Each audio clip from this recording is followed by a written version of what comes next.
TB के सरानी से खबर शामिल कर रहे हैं। हालिया बारिशों और रोद कोहियों में तूफानी की वजह से दरियाए सिंध में निचले दर्जे का सैलाब आ गया, जिससे बेट मलाना, बेट बकरी, बेट लद्दा के नशेबी इलाके ज़ेरे आब आ गए।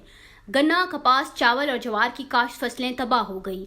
लोग माल मवेशी समेत नकल मकानी पर मजबूर हैं। इसी पर मजीद जानते हैं अपने नुमाइंदे आमिर अकबर दवानी से। जी आमिर, तफसीलात से आगाह कीजिएगा। मैं इस वक्त मौजूद हूँ दरियाए सिंध के मगरबी किनारे मोर झंगी के नज़दीक। दरियाए सिंध में हालिया बारिशों और रोद कोही की वजह से सैलाबी सूरत हाल है। नज़दीकी आबादियाँ जिनमें बेट लद्दा, बेट मलाना, बेट बकरी और इनकी मुतअद्दिद आबादियाँ ज़ेरे आब आ गई हैं।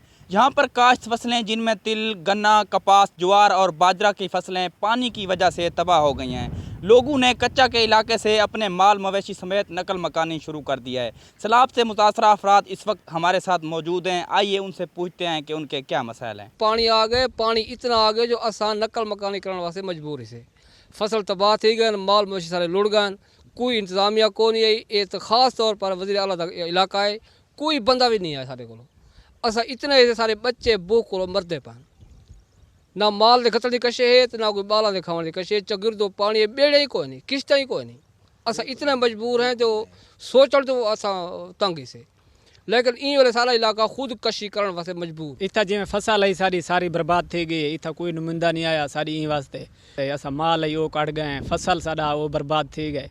माल कितना गया खड़े सारा असा आप कितना है, सारा ढेर सारा इतना नुकसान थी गए। कोई इतना नुमाइंदा कोई नहीं आया।